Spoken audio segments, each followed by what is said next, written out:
반갑습니다. 엔비디아 주주분들 지선우입니다. 요즘 기사 보면 이런 말들이 굉장히 많습니다. 엔비디아의 독주는 끝났다. 이제는 구글의 시대다라는 말들이요.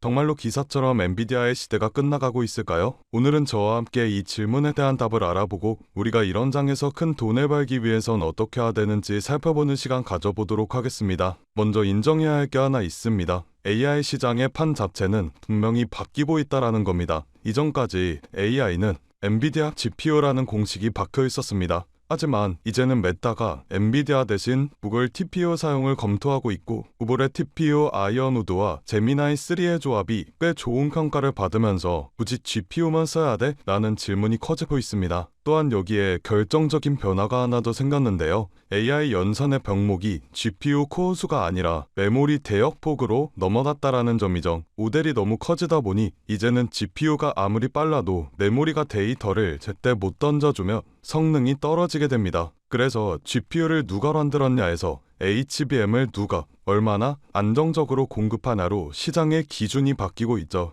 AI 버블 이야기가 나오면서 이러한 구조가 계속 지적됐습니다. 이테크가 너도나도 엔비디아의 GPU만 사면서 설비 투자가 폭증하고 감가상각 부담이 커지며 이게 다 나중에 후폭풍으로 작용될지에 대한 걱정이 커졌습니다. 그래서 지금 구글 TPU와 테슬라의 AI6와 같은 자체 칩들이 쏟아져 나오고 있는 거죠. 결국 엔비디아에 올인했던 구조에서 여러 업체로 분산이 되는 구조가 만들어지고 있다라는 건데 이 과정에서 SK 하이닉스, 삼성과 같은 기업들이 수혜를 받고 엔비디아의 의존도가 낮아지는 그림이 나와주고 있습니다. 여기까지만 보면 엔비디아 진짜 끝나는 거 아니냐는 생각이 들 수도 있죠. 하지만 중요한 건 지금부터입니다. 많은 사람들이 놓치는 게 하나 있죠. 엔비디아가 강한 이유는 칩을 잘 만들어서가 아니라 소프트웨어 생태계를 20년 동안 쌓아왔기 때문입니다. 그 중심에 있는 게 바로 쿠다입니다. 쿠다는 그냥 툴이 아니라 AI 개발자들의 운영체제 같은 존재입니다. 전 세계 수많은 AI 프레임워크, 라이브러리,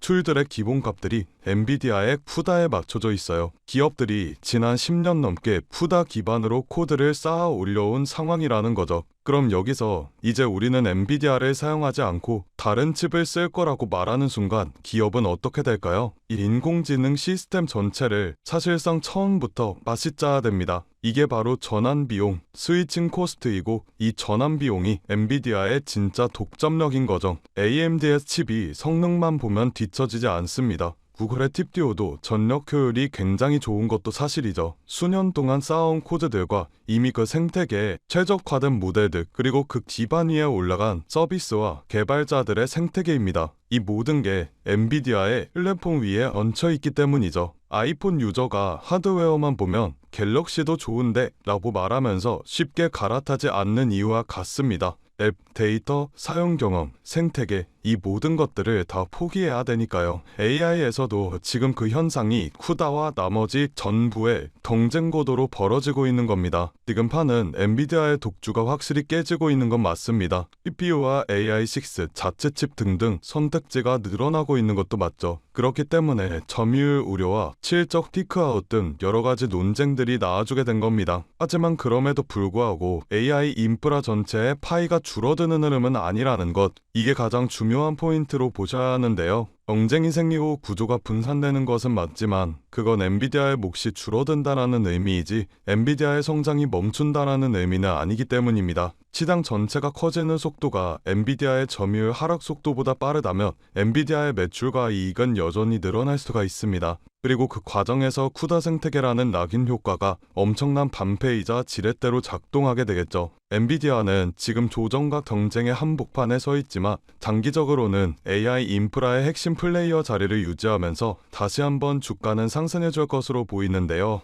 최근 시장은 급격한 변동성을 보여주고 있습니다. 국가 간의 갈등, 금리 전쟁, 기술 패권 전쟁 등등 시시각각 바뀌는 시장의 상황에 테슬라와 엔비디아와 같은 대형주들의 자금을 투자하는 것도 좋지만 모든 자금을 올인해버리게 된다면 그건 투자가 아니라 도박이라고 볼 수 있습니다. 그렇기 때문에 대형주의 투자의 안정성을 가지고 가되 아직 시장에서 저평가되어 있는 종목에도 소액으로 분산 투자하셔야지만 지금 같은 시장에서 살아남을 수가 있다라는 건데요. 그래서 오늘은 그 누구도 아무도 알려주지 않은 3위 단 1% 수준의 트레이더들이 주식시장에서 큰 돈을 벌어가는 방법에 대해 알려드리도록 하겠습니다. 현재 세계 금융시장의 상황은 이렇습니다. 모든 나라와 기업들이 살아남기 위해 총력을 다해 싸우고 있죠. 그건 이 영상을 시청하고 계신 여러분들도 마찬가지실 거라는 생각이 듭니다. 여러분들께서는 내일 하루하루 어떤 종목이 오를지 고민하고 고뇌하고 내가 투자한 종목들에 대해 전문가처럼 분석도 해보셨을 텐데 생각했던 만큼의 수익이 나지 않았을 수도 있고 수익은커녕 모든 돈을 다 잃어버리신 경험이 있으신 분들도 계실 겁니다. 하지만 지금 중요한 건 내가 어떤 종목을 가지고 있느냐가 아닙니다. 그럼 도대체 어떤 게 중요하냐라고 물으실 텐데 앞으로 내가 어떤 종목에 투자를 해야 큰 돈을 벌 수가 있느냐이며 그 종목을 어떻게 선별해야 하냐는 건데요. 여러분들은 세계 2차 대전에 대해 알고 계실 겁니다. 인류 역사상 가장 큰 전쟁이라고 할 수 있는 세계 2차 대전. 전 세계에서 수천만 명이 넘는 사람들이 참전했고 수많은 나라가 경제와 국력을 소모했죠. 이 와중에도 전쟁을 통해 엄청난 부를 축적한 사람들이 있었습니다. 바로 보잉과 로키트 마틴, 노스럽 그루먼 같은 항공기 제조사들과 전쟁에 필요한 총과 칼, 이런 군수물품들을 제공하는 사업가들이 큰 돈을 벌어갔죠. 이 예시로 알 수 있는 점은 전쟁에 직접적으로 참여해 패배라는 리스크를 안고 있는 나라들보다 전쟁에 간접적으로 참여해 리스크 없이 물건만 대량으로 판매하면 끝나는 사업가들이 훨씬 더 안정적이고 큰 수익을 벌어갔다라는 점입니다. 정리하자면 테슬라와 엔비디아 같은 기업들에 투자를 하는 것도 좋지만 테슬라와 엔비디아라는 기업들이 사업을 할 수 있게끔 뒤에서 조용히 도와주고 있는 이 서포터 기업들에 투자를 하게 된다면 더 큰 수익과 안정성을 얻을 수가 있다라는 말인데요. 여러분들 지금 주식시장은 새로운 전쟁터입니다. AI 패권 전쟁이죠. 미국, 중국, 유럽, 심지어 한국까지 모두 AI라는 새로운 무기를 차지하기 위해 치열하게 싸우고 있습니다. 기업들도 마찬가지죠. 우리가 알고 있는 테슬라, 엔비디아, 그리고 구글과 마이크로소프트까지 모두가 AI 전쟁에서 살아남기 위해 앞다투어 자원을 쏟아붓고 있습니다. 그러니 테슬라와 엔비디아에 투자해라 라는 말씀을 드리려는 게 아닙니다. 대다수의 사람들의 시선은 늘 이런 대형주에만 쏠려 있습니다. 하지만 제가 방금 말씀드렸죠. 전쟁터에서 큰 돈을 벌게 된 사람들은 장군이나 병사가 아니라 무기를 판 기업들이 승자였다고요. 엔비디아는 지난 1년 동안 54% 정도 상승하였습니다. 그런데 엔비디아의 AI 서버 상태들을 실제로 연결해주는 아스테라랩스는 같은 기간 300, 400%가 넘게 상승했는데 이는 엔비디아 상승률의 6배입니다. 아스테라랩스는 데이터 센터 안에서 서버와 엔비디아의 GPU를 연결하는 고속 인터커넥트 칩을 납품하는 기업인데 엔비디아 서버 수요가 폭발하면서 직접적인 수혜를 받아 상승하는 모습을 보여주었죠. 또한 칩을 파는 회사인 엔비디아와 달리 그 칩을 활용해 서비스를 팔아서 매출을 뽑는 구조를 가지고 있는 코어위브라는 회사는 엔비디아 GPU를 대량으로 사들여 AI 전용 클라우드 데이터 센터를 운영하는데 이 기업도 마찬가지로 엔비디아가 54% 정도 상승해 주었을 때 IPO 이후 불과 한 달 만에 200% 수익을 기록했습니다. 결국 대장주들이 오를 때 그보다 더 높은 상승률을 기록해준 기업들은 다름 아닌 테슬라나 엔비디아의 파트너 기업들이라는 점인데요. 또한 현재 시장에서는 아스테라랩스나 코어위버와 같은 기업들처럼 핵심 파트너 기업으로 자리 잡고 있지만 아직 빛을 보지 못한 대장주들에게 가려진 저평가된 기업들이 많이 남아있는데 오늘 제가 소개해드릴 기업은 수많은 기업들 중에서도 더욱 돋보이는 기업이며 AI 반도체 기술의 핵심이라고 불리는 기술들을 가지고 조금씩 몸집을 키워나가고 있습니다. 오늘 제 영상을 끝까지 시청해 주셔야 하는 이유가 바로 여기서 나옵니다. 여러분들 현재 AI 산업은 무섭게 상승하고 있습니다. 2014년부터 2020년까지 120배가 넘게 상승하는 모습을 보여주었으며 지금부터 10년 뒤 2035년에는 약 1700%가 넘게 상승할 것으로 예측이 되고 있는데 AI가 단순 트렌드가 아닌 세대를 관통하는 기술 혁신이자 장기 성장 산업이기 때문입니다. 그렇기 때문에 우리가 이 기업에 더 집중을 해야 된다라는 말인데 지금부터 소개해드릴 기업은 2025년 우리가 경제적 자유에 더 가까워질 수 있는 남들이 부러워하는 최고의 부자가 될 수 있는 마지막 기회가 될 것으로 보입니다. 알아본 결과 월가의 금융기관들 그리고 해외 트레이더들은 이미 매집을 하고 있으며 지금 가격 대비 100배, 1000배 아니 그 이상의 가격도 가능할 것으로 보입니다. 이번에 엔비디아나 테슬라뿐만 아니라 여러 반도체 기업에서도 러브콜이 들어오며 AI 산업의 기둥이라고 불리우는 대장 기업들마저도 이 회사의 행보를 주목하고 있는 상황입니다. 제가 소개해드릴 오늘의 기업은 AI가 돌아가도록 뒤에서 인프라를 제공하는 기업입니다. AI를 학습시키는 데는 수천 개의 GPU가 필요하고 그 GPU가 돌아가려면 엄청난 전력과 냉각 장치가 필수인데 이 기업은 바로 이 부분을 책임지고 있습니다. 쉽게 말해 AI라는 전쟁터에서 기지를 짓는 역할을 하고 있는 거죠. AI 데이터 센터의 가장 큰 문제는 전력과 열입니다. GPU가 몰려있는 서버는 엄청난 열을 발생시키고 이걸 제대로 시키지 못한다며 작동이 멈춰버리는 불상사가 일어나게 됩니다. 이 기업은 자체 개발한 액체 냉각 솔루션과 스마트 전력 관리 시스템으로 기존 센터보다 30% 이상 전력 효율을 높이고 냉각 비용을 절반으로 줄이는데 성공하게 되었습니다. 이 기술력 덕분에 글로벌 빅테크 회사들이 이 기업의 시설을 우선적으로 선택하게 되었죠. AI 산업이 커지게 될수록 데이터 센터에 대한 수요도 비례해서 늘어나게 될 수밖에 없습니다. AI가 성장할수록 이 기업과 같은 인프라 기업은 반드시 따라 성장할 수밖에 없다는 이야기인데요. 지금 이 기업은 단순히 데이터 센터만 짓는 기업이 아닙니다. 자체 개발한 AI 최적화 전력 관리 시스템을 통해 전 세계 전력 회사와 협력하고 있고 향후 5년 내 글로벌 주요 거점 도시에 20개 이상의 신규 센터를 짓겠다라는 발표를 하였으며 올해 안에 전체 서버 용량을 2배로 늘릴 계획이라고 합니다. 전문가들은 앞으로 AI 시장이 매년 30%씩 성장할 것으로 보는데 이 기업은 AI 생태계에서 없어서는 안 될 인프라를 담당하기 때문에 월가와 기득권층 세력들은 엔비디아와 함께 가야 할 회사라는 평가를 내리기도 하였는데요. 결국 이 기업이 AI 시대에 필수 인프라를 독점하게 될 수도 있다는 가능성이 커지며 10년, 20년 뒤에는 엄청난 성장을 기록해 줄 것으로 보입니다. 시장의 흐름과 타이밍만 잘 맞춰진다면 1만 배, 2만 배 그 이상도 폭등할 것으로 예상하고 있는데 단돈 1만 원만 넣어두시더라도 1,000만 원, 10만 원을 넣어두시면 1억 이상이라는 수익 가능성을 예측할 수 있기 때문에 수익은 충분히 기대해 보실 만하다고 말씀드릴 수가 있습니다. 다만 제가 지금 영상에서 이 기업의 이름을 공개하고 싶지만 그러지 못하는 이유가 있습니다. 제 영상을 무단으로 도움하고 저를 삭칭하고 심지어 종목을 팔아 돈을 버는 업자들이 있기 때문에 제가 따로 구독자의 진즉 확인하고 정보 넘겨드리도록 하겠습니다. 기업 정보만 넘겨드리냐? 아니고요. 제가 수년간 트레이딩 생활을 해오며 쌓아온 정보와 팁들 PDF 파일 첨부해서 같이 보내드리고 있습니다. 모든 과정은 전부 무료로 진행되고 있으니 걱정하지 마시고요. 참여하시는 방법은 간단합니다. 영상 아래 하단에 더보기 버튼을 누르시면 파란색 링크가 하나 나오게 됩니다. 이 링크에 들어가셔서 간단한 설문조사를 진행하신 후 전송 버튼 눌러주시면 제가 업자인지 아닌지 확인 후에 빠르게 정보 넘겨드리고 있는데 저 지선호는 절대 금전 요구 없으니 누군가가 저를 삭칭해서 금전 요구를 한다며 바로 차단하시고 신고 부탁드리겠습니다. 여러분들이 이 종목을 받고 투자를 하지 않는다고 하시더라도 이 종목을 받아서 공부하시고 알아두시는 것만으로도 여러분들의 투자 인생에 있어서 정말 큰 도움이 될 거라는 생각이 듭니다. 돈이 되는 것도 아니고 선택은 여러분들이 하시는 거니까요. 오늘 제가 준비한 영상은 여기까지입니다. 영상 시청해주셔서 감사드리고요. 저는 다음 영상에서 더 알찬 내용을 가지고 인사드리도록 하겠습니다. 감사합니다.